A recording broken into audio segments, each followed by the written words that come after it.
இவன் Tokyo railway ஸ்டேஷன்ல train ஏற வந்திருக்கான். இவனுக்கு எதிர் பிளாட்ஃபார்ம்ல ஒரு பொண்ணு தயங்கி ஹேட்ட மறைச்சுக்கிட்டு நடந்து வந்துட்டு இருக்கான். இந்த பொண்ணு எங்கேயோ பார்த்த மாதிரி இருக்கு. இவனும் கொஞ்சம் க்ளோஸ்ல போய் பாக்குறான். அதுக்குள்ளே ஒரு ட்ரெயின் கிராஸ் ஆயிருது. அந்த பொண்ணை காணும். ட்ரெயின் ஏறி போயிட்டா போல. தென் இவன் ஒரு ட்ரெயின்ல ஏர்போர்ட்டுக்கு போய் பிளைட் ஏறி கொச்சிக்கு போயிட்டு இருக்கான். ஐ மீன் ஜப்பான்ல உள்ள ஒரு கொச்சிக்கு போயிட்டு இருக்கான். அப்படியே 2 வருஷத்துக்கு முன்னாடி நடந்த பிளாஷ்பேக் பத்தி ஹீரோ வாய்ஸ் ஓவர்ல சொல்றான். 2 வருஷத்துக்கு முன்னாடி நம்ம ஹீரோ பார்ட் டைமா ஒரு ரெஸ்டாரண்ட்ல வேலை பார்த்துட்டு இருக்கான். அவன் ஃப்ரெண்ட் போன் பண்ணி கொஞ்சம் ஸ்கூலுக்கு வரையான்னு கூப்பிட அவனும் வேலையை விட்டுட்டு சைக்கிள் எடுத்துட்டு ஸ்கூலுக்கே போயிடுறான். என்னடா விஷயம், அங்க ஆபீஸ்ல ஒரு பொண்ணு காந்திருக்காளா, அவ டோக்கியோல இருந்து டிரான்ஸ்பர் ஆகி நம்ம ஸ்கூல்ல தான் அடுத்த செமஸ்டர் சேர போறா, அதுவும் என் கிளாஸ்ல சேர போறான்னு சொல்றான். இதான் என்ன இருக்கு, அது வழக்கமா நடக்கிறதானே, இதை சொல்றதுக்கு நீ கூப்பிட்டேன்னு ஹீரோ கேட்கிறான். நான் தான் அவளுக்கு ஸ்கூல்ல சுத்தி காமிச்சிருங்கிறான். நீ என்ன ஸ்டூடெண்ட் கவுன்சில், உனக்கு உண்மையிலே அவளை பிடிச்சிருக்கா? யாருக்குதான், அவ எவ்வளவு அழகா இருக்கா பாருடா. அப்படியா, அவ திரும்பி இருக்கிறதுனால எனக்கு ஒண்ணுமே தெரியல. சரி வா நம்ம கிளம்போன்னு 2 பேருமே காரிடோர்ல நடந்து போயிட்டு இருக்காங்க. அங்க உள்ள நோட்டீஸ் போர்ட்ல ஹவாய் ட்ரிப் பத்தி போட்டிருக்காங்க. இந்த டூருக்கு வேற பணம் சேர்த்தாவணும்னு சொல்லிட்டு ஹீரோ சைக்கிள் எடுக்கிறதுக்காக போறான். அப்படியே 1 வருஷத்துக்கு முன்னாடி இவங்க 2 பேரும் எப்படி ஜூனியர் ஸ்கூல்ல ஃப்ரெண்ட் ஆனாங்க அதை பத்தி நினைச்சு பாத்துக்கிட்டே போறோம். ஜூனியர் ஸ்கூல்ல இந்த வருஷம் டூர் கேன்சல், அதனால அடுத்த வருஷம் நீங்க சீனியர் கூட நீங்க ஒண்ணா சேர்ந்து போகலாம்னு அனௌன்ஸ் பண்றாங்க. இதனால எல்லா ஸ்டூடெண்ட்ஸும் கடுப்பாகி ஸ்டாஃப் ரூம்ல டீச்சர்ஸ் கிட்ட சொல்லி ரெக்வெஸ்ட் பண்றாங்க.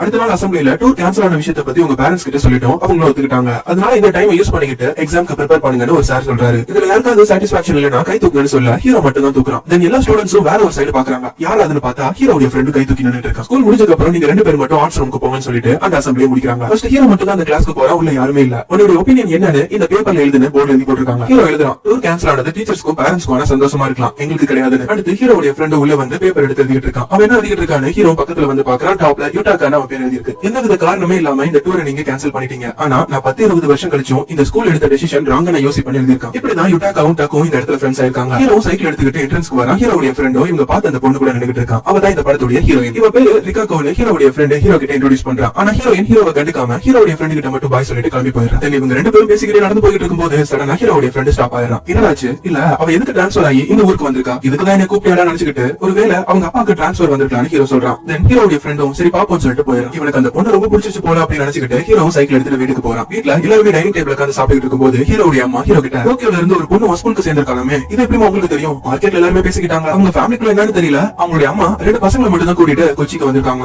ஒருவேளை அவங்க ஹஸ்பண்ட் கூட டிவோர்ஸ் ஆயிருந்திருக்கலாம் ஹீரோ சொல்லிட்டு தூங்க போயிடும். ஸ்கூல்ல ஹீரோனுடைய கேரக்டர் யார்கிட்டயும் அவ்வளவா பேச மாட்டா, கொஞ்சம் திமிருத்தனம் சீன் போடுவா. ஆனா ஸ்போர்ட்ஸ்ல செமையா விளையாடுறா, ஸ்டடீஸ்ல கிரேட் ஏறிக்கிட்டே போகுது. 1 மாசம் கழிச்சு ஸ்டூடெண்ட்ஸ் எல்லாருமே ஹவாய்க்கு டூர் போய் நல்லா என்ஜாய் பண்றாங்க. ஹீரோவும் அவன் ஃப்ரெண்ட்ஸ் கிட்ட பேசிட்டு ரூமுக்கு போயிட்டு இருக்கான். அப்ப யாரோ அவனை கூப்பிடுற மாதிரி பொண்ணு குரல் கேக்குது. யாருன்னு பார்த்தா ஹீரோயின். உன்கிட்ட இருந்து கொஞ்சம் பணம் கிடைக்குமா, ஏன்னா டூருக்கு வரும்போது என் பணம் ஃபுல்லா தொலைஞ்சு போயிருச்சு. ஒரு நாள் உன் ஃப்ரெண்ட் நீ பார்ட் டைமா ரெஸ்டாரண்ட்ல வேலை பாக்குறேன்னு சொன்னா, அதனால தான் உன்கிட்ட கேட்டேன்னு சொல்ல ஹீரோ கொஞ்சம் யோசிச்சு பார்த்துட்டு அவ கேட்கிற அமௌண்ட்டே கொடுக்குறான். காரி ஆனோன்னு அவள அதை வாங்கிட்டு எந்திரிச்சு ஒரு தேங்க்ஸ் கூட சொல்லாம இந்த விஷயத்தை யார்கிட்டயும் சொல்லிடாத, என் கைக்கு பணம் வந்தோன்னா அவன்கிட்ட தந்துறேன்னு சொல்லிட்டு போயிடுறான். பரவாயில்ல எப்ப தர முடியுதோ அப்ப தந்தா போதும் அப்படின்னு சொல்லிட்டு ஹீரோ உட்கார்ந்திருக்கான். இவனுக்கு ஆப்போசிட்ல ஹீரோவுடைய ஃப்ரெண்ட் இதை பார்த்துட்டு அவன் பக்கத்துல வரான். அவளுக்கு என்னை பத்தி தெரிஞ்சிருக்கு, 2 பேரும் டேட்டிங்லாம் போயிருக்கீங்களோ? டேட்டிங்கா இல்லடா, ஒரு நாள் நாங்க 2 பேரும் படம் பார்த்துட்டு ஒரு ரெஸ்டாரண்ட்டை கிராஸ் பண்ணி வந்தோம், அப்பதான் அவனை பத்தி சொன்னேன். ஓஹோ, இல்ல அவளுடைய பணம் டூர்ல தொலைஞ்சு போயிருச்சான், அதனாலதான் அவ கேட்ட அமௌண்ட் நான் கொடுத்தேன்னு ஹீரோ சொல்றான். ஐயோ சரி ட்ரெஸ் மாத்திட்டு வா, நம்ம 2 பேரும் ஊர் சுத்தி பாப்போம் அப்படின்னு சொல்லிட்டு 2 பேரும் போறாங்க. சாயங்காலம் போல ஒரு பார்ட்டி நடக்குது. ஹீரோ கிட்ட வந்து நான் யார்கிட்டயும் சொல்லிடாதுன்னு உங்ககிட்ட சொல்லிட்டு போனோம்ல, எதுக்கு உன் ஃப்ரெண்ட் கிட்ட சொன்னேன், அவன் நல்ல பையன் வேற யார்கிட்டயும் சொல்ல மாட்டான், அதுக்கு பணம் வாங்கினதெல்லாம் பத்தி சொல்லிருக்க, நீ ஒரு வாட்டர் வாயின்னு சொல்லிட்டு போயிடா. தென் அந்த டூர் முடிஞ்சு அடுத்த டைம் ஸ்டார்ட் ஆயிருது. இப்போ ஹீரோயின் ஹீரோ கிட்ட எல்லாம் பேசுறது இல்ல, அவ யுமிங்கிற ஒரு பொண்ணு கூட ஃப்ரெண்ட் ஆகி அவ கூட மட்டும் தான் பேசிட்டு சுத்திட்டு இருக்கா. ஹீரோயின் ஹீரோ கிட்ட பணம் வாங்கி 3 மாசம் ஆயிருச்சு, இன்ன வரைக்கும் தரவே இல்ல. அவனும் கேட்கல, ஒருவேளை மறந்து பாலோ அப்படின்னு இவனும் யோசிச்சுட்டு இருக்கான். அந்த டைம்ல ஹீரோனுடைய ஃப்ரெண்ட் யுமி போன் பண்றான். இந்த சிச்சுவேஷன்ல உனக்கு மட்டும் தான் கால் பண்ண முடியும், முதல்ல என்ன விஷயம் சொல்லு. ரிகாகவும் நானும் ஒசாகால நடக்கிற ஒரு இசை நிகழ்ச்சி பாக்கிறதுக்காக ஏர்போர்ட்டுக்கு போயிருந்தோம். அங்க வந்து நின்னுகிட்டு திடீர்னு நம்ம 2 பேரும் டோக்கியோ போறோம்னு பிளான் மாத்திரா. டோக்கியோக்கு வேற 2 டிக்கெட் எடுத்தாச்சு, 2 நாள் போறோம், எங்க போனா என்னன்னு அவ ஒரு ரீசன் வேற சொல்றான். இதுக்காக எங்க அம்மா கிட்ட போய் எல்லாம் சொல்லிட்டு இருக்க முடியாது, அப்போ நீ போகாத, அங்க இருந்து கிளம்பிடு, அவ மட்டும் தனியா போய்கிட்டு. அதுவும் முடியாது, அவங்க அம்மா நான் அவ கூட போறதுனால தான் அவளை அலோவ் பண்ணிருக்காங்க. இப்போ நான் என்னதான் பண்றது?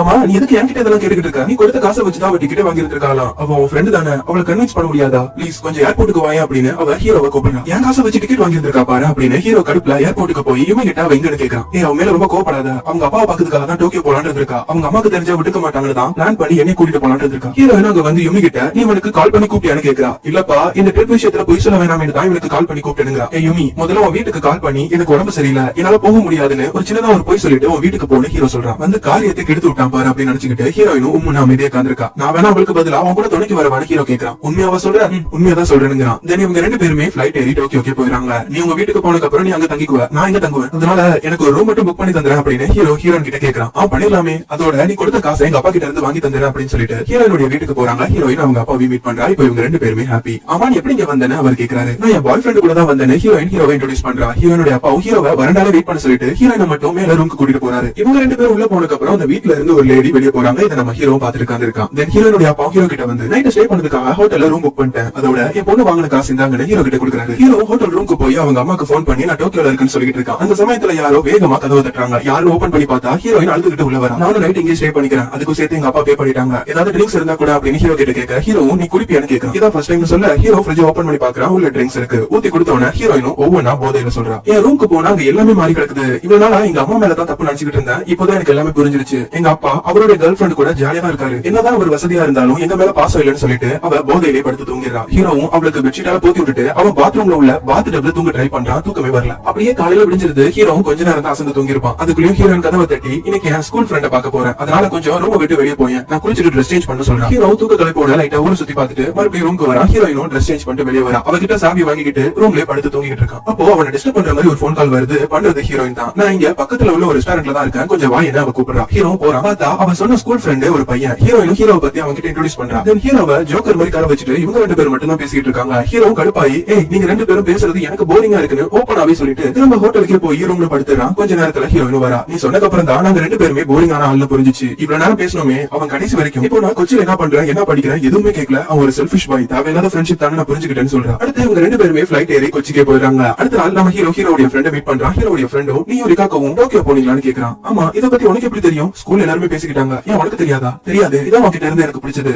மத்தவங்க எல்லாம் எப்படி பேசினா என்ன, நானும் ரிகாக்கவும் அவங்க அப்பா பார்க்க தான் டோக்கியோ போனோம், இதுவும் எனக்கு தெரியும். அது எப்படி யாரு யூமி சொன்னாலா? நான் அதுக்கு அவகிட்ட இருந்து கேட்டு தெரிஞ்சுக்கணும். நான் ஸ்ட்ரைட்டா ரிகாக்கோ கிட்டே கேட்டேன்னு சொல்றான். ஏன்னா காலையில போல ஹீரோடைய ஃப்ரெண்டும் ஹீரோயின் கிட்ட நடந்த விஷயத்தெல்லாம் பத்தி கேட்கறான். அதுக்கு அவளும் நானும் டக்கு டோக்கியோல ஒரே ஹோட்டல்ல தான் இருந்தோம், அதுக்கு என்னங்கிறா. அதுக்கு ஹீரோடைய ஃப்ரெண்ட் நான் உன்னை லவ் பண்றேன்னு சொல்றான். எனக்கு இந்த ஊர் பசங்களும் எனக்கு சுத்தமா பிடிக்கல, அதனால திரும்பவும் அந்த வார்த்தையை சொல்லிடாதன்னு சொல்லிட்டு அவ கோச்சிக்கிட்டு போயிடறான். ஹீரோ கடுப்புல ஹீரோயின் கிளாஸ்க்கு போய் அவளை தனியா கூப்பிட்டு வச்சு பேசுறான். நீ எதுக்கு நம்ம ரெண்டு பேருமே டோக்கியோ ஹோட்டல்ல ஒன்னா தங்கி இருந்ததை பத்தி என் ஃப்ரெண்டு கிட்ட சொன்னேன், இதனால எல்லாருமே என்னதான் தப்பா டார்கெட் பண்றாங்க. நான் உனக்காக கஷ்டப்பட்டு இருக்கேன், ஆனா நீ ரொம்ப மோசம்னு சொல்ல டக்குனு ஹீரோயின் ஹீரோவை கண்ணத்துல அரைஞ்சிடா. பதிலுக்கு ஹீரோவும் ஹீரோயின் அரைஞ்சிடா. நீ விசுவாசமான ஃப்ரெண்டு போதுமான்னு சொல்லிட்டு கோச்சிக்கிட்டு போயிடறான். ஒரு நாள் ஸ்கூல்ல கல்ச்சரல் ஃபெஸ்டிவல் நடக்குது. அதெல்லாம் முடிஞ்சதுக்கு அப்புறம் ஸ்கூல்ல கிளீன் பண்ண ஆரம்பிக்கிறாங்க. அதுல நம்ம ஹீரோ குப்பையெல்லாம் எடுத்துட்டு ஒரு இடத்துல கொட்ட வரான். அந்த இடத்துல ஹீரோயின் அவ கிளாஸ் பொண்ணுங்க எல்லாம் அவளை சுத்தி வளைச்சு அவ ஆட்டிடியூட் பிடிக்கலன்னு அவளை திட்டிட்டு இருக்காங்க. ஒரு பொண்ணு அவளை அடிக்க போறதுக்குள்ள வலூர் மாதிரி முகத்தை வச்சதுனால அத்தனை பேருமே அந்த இடத்த விட்டு போயிடறாங்க. ஹீரோ பார்த்தும் கேஷுவலா வந்து குப்பையை கொட்டுறான். இதை நம்ம ஹீரோயின் பார்த்துட்டு நீங்க இங்கதான் இருந்தியான்னு கேட்கறா. அதுக்காக அதுல ஒரு பொண்ணு அழுவ வச்சிருப்பா, பரவாயில்லையே நீ அத்தனை பொண்ணுங்களே சமாளிச்சுட்டா அப்படின்னு சொல்லிட்டு இருக்கும்போது டக்குனு ஹீரோயின் ஹீரோவை கண்ணத்துல அரைஞ்சி நீ தாண்டா மோசம் சொல்லிட்டு அவ அழுதுட்டே கோச்சிட்டு போயிடறான். ஹீரோடைய ஃப்ரெண்ட் இதை பார்த்துட்டு ஹீரோ கிட்ட ரிகாக்கோ எதுக்கு அழுதுட்டு போறான்னு கேட்கறான். அதுக்கு ஹீரோ நடந்த விஷயத்தான் சொல்லும்போது டக்குனு ஹீரோடைய ஃப்ரெண்டும் ஹீரோவை கண்ணத்துல அரைஞ்சிட்டு நீ ஒரு முட்டாள்னு சொல்லிட்டு போயிடறான். அடுத்த நாள் எப்போதும் போல எல்லாமே நார்மலா இருந்தா நான் நினைச்சேன். ஆனா அவங்க ரெண்டு பேர்கிட்டயும் பேசிக்காமலே ஸ்கூல் கிராஜுவேட் ஆகி நான் டோக்கியோல உள்ள காலேஜ்ல ஜாயின் பண்ணிட்டேன். ரிகாக்கோ கொச்சின்ல உள்ள யூனிவர்சிட்டியில சேர்ந்துட்டா. என் ஃப்ரெண்ட் யூட்டாக்கா வேற ஒரு ஊருக்கு போயிட்டான்னு சொல்லி இந்த பிளாஷ்பேக்கையும் முடிச்சு நம்ம ஹீரோ கொச்சி ஏர்போர்ட்டுக்கே வந்து சேர்ந்துறான். பாஸ்ட் லைஃப்ல நம்ம ஃப்ரெண்ட்ஸ் கூட போட்ட சின்ன சின்ன சண்டைகள்லாம் ஃபியூச்சர்ல சேஞ்ச் ஆக சான்ஸ் இருக்கலாம். அது மாதிரி தான் நம்ம ஹீரோடைய ஃப்ரெண்ட் தான் ஹீரோவை ஏர்போர்ட்டுக்கு கார் எடுத்துட்டு வந்து அவனை பிக்கப் பண்ணிட்டு அவன் வீட்டுல போய் விடுறான். டேய் நல்லா ரெஸ்ட் எடுத்துட்டு சீக்கிரமா ரீயூனியன் ரெடியா இருந்து சொல்லிட்டு ஹீரோடைய ஃப்ரெண்ட் போயிடுறான். சாயங்காலம் அவங்க ரெண்டு பேருமே ஃப்ரீயா சன்செட்டை பாத்துக்கிட்டு பேசிக்கிட்டு இருக்காங்க. ஹீரோடைய ஃப்ரெண்டும் நாளைக்கு கோவத்துல தான் உன்னை அரைஞ்சிட்டேன், சாரி பரவாயில்ல விடான்னு சொல்லிட்டு இவங்க ரெண்டு பேரும் ஸ்கூல் ரீயூனியன் பார்ட்டிக்கு போறாங்க. அங்க எல்லாருமே திரும்ப அவங்க ஃப்ரெண்ட்ஸை பார்த்த சந்தோஷத்துல அந்த பார்ட்டி என்ஜாய் பண்ணிட்டு இருக்காங்க. ஹீரோ கிளாஸ்ல உள்ள ஒரு பொண்ணு ஹீரோ கிட்ட ரிகாக்கோ கிட்டயும் இந்த ரீயூனியனை பத்தி சொல்லிட்டேன், ஆனா அவளை காணமே சொல்லி வெயிட் பண்ணிட்டு இருக்காங்க. ஹீரோயின் ஃப்ரெண்ட் யுமி அங்க வந்துடுறா. ஆனா கடைசி வரைக்கும் ஹீரோயின் அந்த ரீயூனியனுக்கு வரவே இல்ல.